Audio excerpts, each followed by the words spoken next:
Ayan. So, let us start our discussion. Gender in school. So, first, let us define what is a school.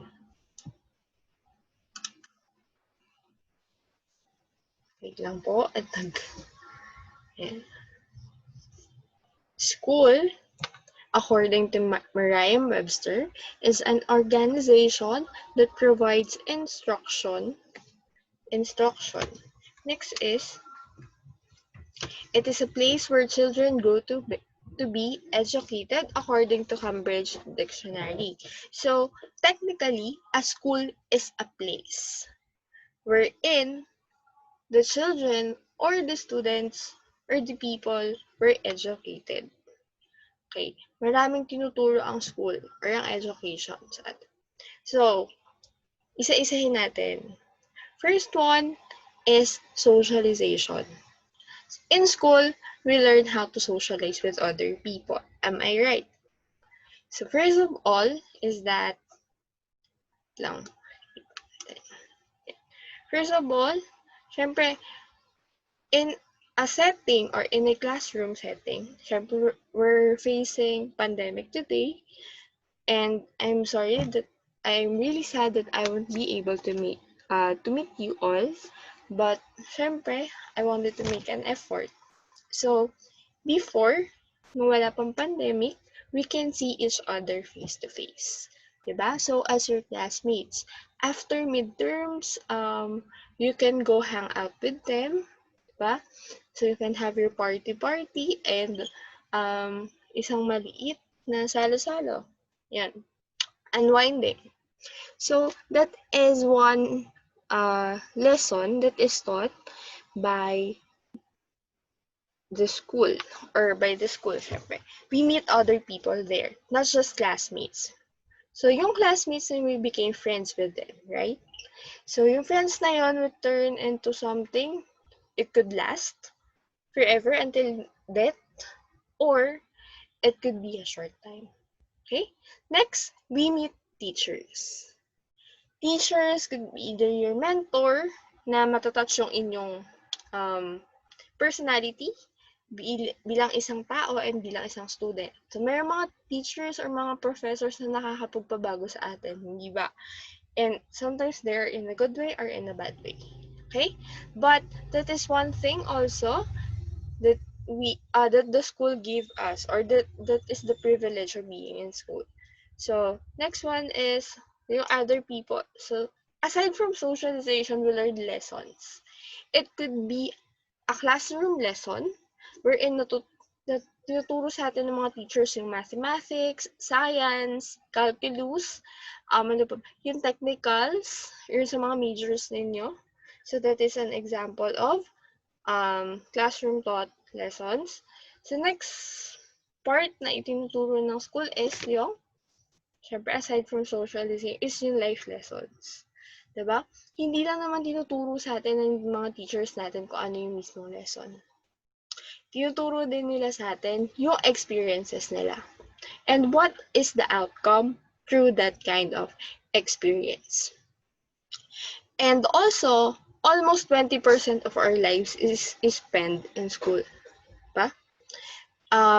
Yung iba nga lang din, in some cases, is mas nagtatagal sila sa school because of financial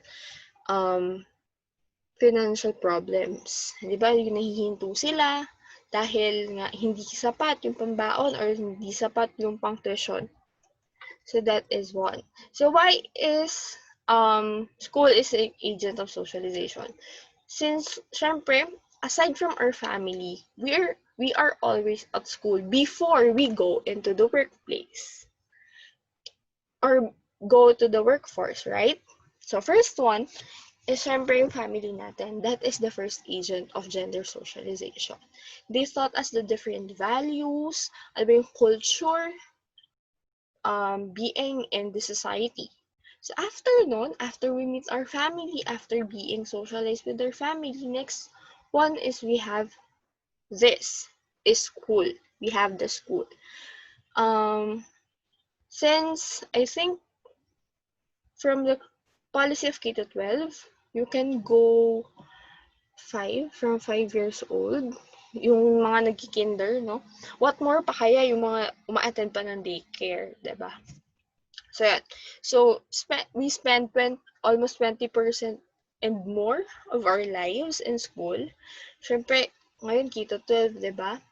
So, 12 years of basic education from primary school or elementary school up to high school and also kinder. So, that would be 13 years of their lives or 13 years of your life. Plus, if ever you're going to college after finishing your senior high school, diba? So you have 4 to 5 years for a degree or a bachelor's degree in different programs offered in your university. So yan. So next one, let us talk about school as agent of socialization. So why thus the school is an agent of socialization? So it is the official purpose of school is to transfer subject knowledge and teach life skills. So this is what I have said earlier. Sa yung sinabi ko kanina na hindi lamang yung subject na mismo na major yung tinuturo ng inyong teachers or ng inyong professors. We also teach life lessons. Diba? Minsan may mga teachers tayo, may mga prof tayo na ito naranasan ko ng college. So, may prof ako na sobrang kwento, so on and so forth. But at the end of the day, some of his kwentos or one of his stories were real. No, nagamit ko yung skills or nagamit ko yung method niya in surviving the adult life. So, I want you to be like that then. Even though minsan may mga teachers talaga na pag nagkwento talaga sila is bongga yung kwento. 'Di ba? Yung tipong 2 hours, yun na. Doon na yun. So, next one is we have, in school, we learn social skills through our interactions with the teachers, staff, and other students. So, in school, natututo tayong makisama. Kasi sa family, di ba? So, when family, as an agent of socialization, konti lang yung mga nakakasalamuhan natin. And on or daily basis, kasama natin sila literally sa bahay. But when you go to school, you will meet everyone. Not just with the same surname or house where you go in, but with a different personality, attitude, race, religion, diba? Beliefs, tradition. Yan. Yun yung ang dami yung magiging differences. And yung differences na yun yung isa sa way natin kung paano tayo matututo ng social skills. Paano tayo makikisama sa kanila. Paano natin matututunang i-embrace na hindi lahat ng tao na sa paligid natin ay magkakaparehas at hindi lahat ay makakasundo natin. So that's it. So next one, school as gender as a agent of gender socialization. So, paano nga ba pumapasok yung school as a agent sa gender socialization? Sa gender na to, hindi lang sa socialization. So, because of school, we understand the process based on their sex, on how people behave. So, paano nga ba nagbe-behave ang mga babae at lalaki through culture norms. So, next one is we have feelings to class, ha? What are the dominant feelings ng mga babae and lalaki? Ang mga babae ba, showy ba sila? Mga lalaki, ganun din ba? Ang mga babae ba, short-tempered? Ang mga lalaki ba, hindi? So, yeah. And next one is think. How does men think when it comes to gender socialization? Paano sila nag-iisip? Or paano sila nagde-decision? So, next one is, paano nga ba yung way ng decision making ng mga babae? pabago-bago ba? Mabilis ba? Or, oo sila pero mamaya hindi na ulit. So, yan. Next one. Okay. Gender socialization may affect gender roles. Yan. In school, we learn different things, right? So, school may affect gender roles. When it comes to the different kind of things that we did at school. For example, girls tend to wear dresses or wear, tawag dito, palda. So, as men or boys can wear shorts or pants. Ayan. Also, madalas, pansin ko lang to ha, lalo na sa, or dati na nagtuturo ako sa high school. So, madalas na inuutusan ng mga teachers when it comes to delivering books is male. Bakit? Kasi parang yung males yung may kakayahan or yung boys yung may kakayahan para magbuhat ng mas mabibigat. Kasi mas kaya daw nila. Ganyan. Another one is when it comes to attendance or yung mga bagay na kailangan ayusin sa classroom. Like, attendance, yung pagpapasa ng mga activities, di ba? Madalas pinaghahatiwala siya ng mga teachers, lalo na when you're teaching high school, sa mga babae. Bakit daw? Kasi daw mas push over daw yung mga girls or mas mas organized. Ganyan. Another one is ano ba? Yung expectations ng society natin. So yan, that's it. And next, we have the gender identity. And because of school, it affects our gender identity. Diba? As I see, yun sa previous na, as I've observed lang ha, dun sa previous na school, gusto hiwalay ang babae at sa lalaki. Di ba, since elementary tayo, yun yung ginagawa. But syempre, as you imagine or as you observe, as you have observed, kung mapapansin ninyo, dun sa inyong master list, walang nakalagay dun kung ano man yung inyong gender.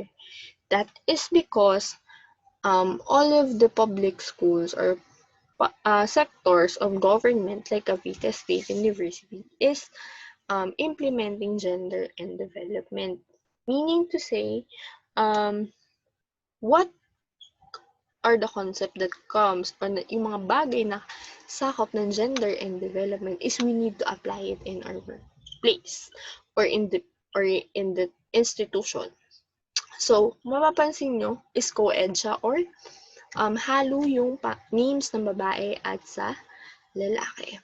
So, when it comes to being a gender socially or when it comes to gender identity, diba?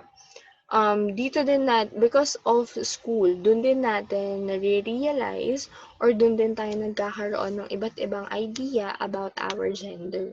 So, and because of gender, because of school, mas nakikilala natin yung sarili natin. Next one is social relationships.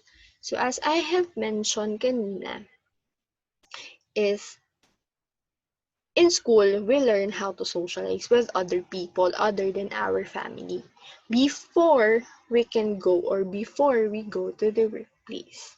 So, gender socialization affects our social relationship with other people. So, yan. And next one, gender differences at school. Hindi mawawala ang differences kahit saang parte or kahit saang aspect. Kahit sa workplace man yan, sa bahay, yan. Physical differences and gender roles. So, there are physical differences like what I have mentioned kanina. Lalo na yung boys na mas mapagkakatiwalaan sila when it comes to the hard works or yung mga buhat-buhat, ganyan. So, also yung mga babae is for the clerical works. So, yan. And, dito sa physical differences in gender roles, is first, mas strong daw yung mga lalaki. According dun sa article na nabasa ko ha, mas strong yung mga lalaki daw kaysa sa babae. Lalo na when it comes to physical. Next one, social differences in gender roles. Iba yung way ng pakikisama ng mga babae sa pakikisama ng mga lalaki. How are they going to manage relationships with others? So, with the same sex or with the opposite sex. Next one is the academic and cognitive differences in gender. Sabi ni, according din dun sa nabasa ko na article, or hindi pala siya, journal siya, is that mas magaling daw sa math yung mga lalaki kaysa sa babae. So, I don't know totoo ba yun? So, that is the academic and cognitive differences. And also, yung nga, sinabi ko din sa inyo kanina, when it comes to the thinking process, so, magkaiba din yung thinking process ng babae at ng lalaki. So, gender fair education. So, these are the concepts of a gender fair education. First one is we have men and women are both born equal. And so, they must be given equal opportunities to develop their potential. So, kung ano man yung opportunity for men, it could also be an opportunity for women, lalo na sa work and even on school. Kung ang babae is they have the right na mag-top on their classes, so as men. So, next one, all students have the right to a gender-fair learning environment. So, in this case, teachers were encouraged to have a gender-fair activities. So, lahat ng activities na ipapagawa nila or naming mga teachers is not biased towards one's sex or gender. Okay? So, hindi lang, o baka mamaya nagpagawa yung isang teacher ng activity na para lang sa lalaki. Diba? Parang, hindi naman yun applicable kung ikaw ay babae, hindi ba? So, it should be gender fair. So, next one is we have all education programs and career decisions should be based on the student's interest and ability regardless of their gender. So, yan. Yung opportunities, decisions, regardless of your gender, it should be based on your interest and abilities. So next one, gender fair education incorporates issues of social classes, culture, ethnicity, religion, sexual orientation, and age. So there is no discrimination for a gender fair education. Kasi sabi na fair nga, fair. So it is for all. So next one, gender fair education requires sensitivity, determination, commitment, and vigilance. Which means when it comes to the programs and the privileges that you give to your students, you have to be sensitive. Kasi nga, we want, in a gender fair education, it aims to eliminate the discriminations between men and women. It aims to eliminate the stereotypes that is given by the society for both men and women. Okay? You have to be determined for the programs and committed and vigilant to implement more or to implement ng maayos yung programs na pinopropose mo for a gender fair education. So next one, the foundation of gender fair education is in the cooperation and collaboration among students, educational organizations, and other relevant institutions. Siyempre, hindi naman magiging possible yung isang program kung hindi magtutulungan ng lahat. So, from students up to student organizations, up to the teachers, administrators, kailangan magtulungan for a gender fair education. So, yan. Last, this is the last slide. So, yan, natapos na tayo. Mixed feelings like mixed drinks are a confusion to the soul. Meaning to say, enable to promote an environment that is gender-free, We should eliminate the differences and be fair with everyone. So as at school. Thank you for listening and thank you for watching. I hope na madami kayong natutunan and see you next time. Thank you.